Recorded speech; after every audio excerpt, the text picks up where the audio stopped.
think it was that contrast that, yes, really did further the story and changed Rick indelibly.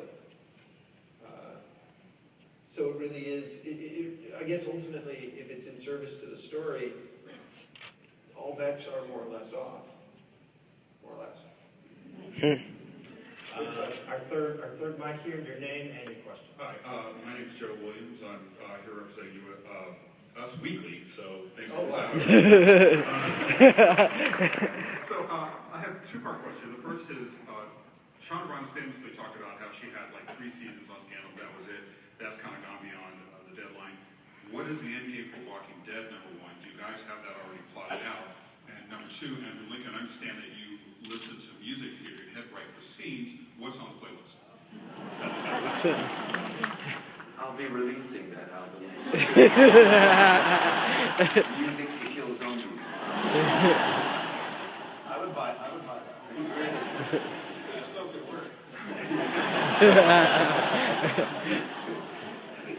Like William Shatner did it. We should get Shatner to do it. Oh my God, a cameo by William Shatner. Let's make that happen. Yeah, Greg and I would just follow him around the entire we would. But that's Do you have an end game? But my question is good. Is there an end game? There is absolutely an end game. It is, I mean, there's, the show is mapped out for several years. We have a comic that we base on, and even applying that to the butterfly effect of the show, and the various characters on the show, even taking part of the comic, just being able to plan from the comic and apply to what we have now. We have several years into the future. There's a series of rolling end games in a lot of ways. Some of it, of course, does depend on Robert's end game. Right now, the audience is enjoying the program a great deal, and they're enjoying the comic a great deal. And I believe that those end games will be in concert with one another. I love the way you play with the audience's expectation that they know the books. We've been talking about Negan, and those of us who've read the books know what that guy's about and know what's coming, and we're just waiting. We can't wait, And that happened with Michonne, and that happened with the governor. And can you talk a little bit about that extra bit of conversation, that extra bit of entertainment that comes when you know the books and you have a sense of how you're playing with those storylines? Well, we have to change the books now in so many ways because of all the characters that have gone, that are still in the books, characters that have never been in the books. But it's the show's mission statement to tell the spirit of the books as closely as possible. It's often taking storylines from one character and applying it to another character. It's sometimes drifting away from the narrative of the comic to get back to the comic. Terminus was one of those things. Terminus was, in some ways, to thematically get the characters to a certain place, but also to physically get the characters to a certain place together, and then facilitate the Hunter storyline. Has Robert ever, sorry, has Robert ever stopped? You'll have to go to the mic, really. Then she's going to kiss him. Call me out about being unashamed again. No, I was going to, has Robert ever once said, no, you can't do that, you can't flip that, you can't invert that with a character? Back in the day when I started, and I was on the staff, it was funny, he and I were he was very eager to change things. He wanted to flip things. I was very zealous about sticking to the book. And then as the years have gone on, so many things have changed that it's very difficult to do things exactly the same way.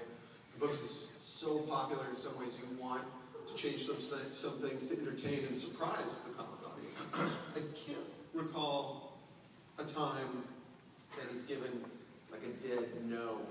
I think there's been times he's been less enthused and times he's been more enthused. But he's always been very, very supportive. and he's always wanted to tell the story as the TV show is rolling. And he's influencing that story so hard, both in the books and the room, that I'd say it's always a conversation in the writer's room, and he's absolutely steered things one way or another. So it really doesn't even come down to a hard no. Okay, let's go back to this mic here. Yes, hello. My name is Matt Harmon, and my original question was going to be for Andy to sing Twinkle, Twinkle, Little Star in his Rick Grimes voice, but I know you're not going to pull the trigger on that one, so, where are you? Well, press on. I mean, Okay, take yourself out of that one. I did that.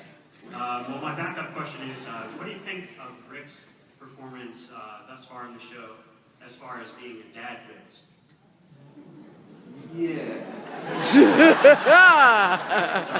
I think that was an attempt to get you to say Carl. That's what Or to sing Twinkle, Twinkle, Little Star. Yeah. I think he's doing his best. I mean, it's hard enough, being a parent in the apocalypse, but a single parent. Is a struggle. Are you a parent? Do you know? No, I know, and I am not a parent.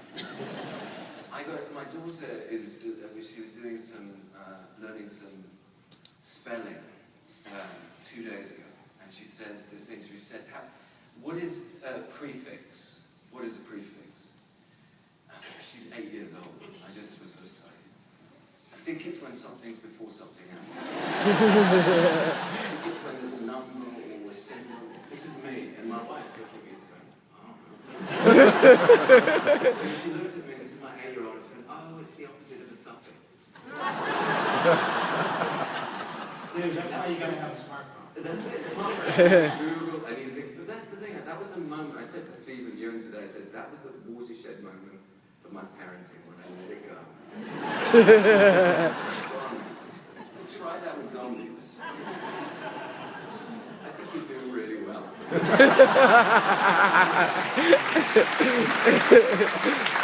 was just saying,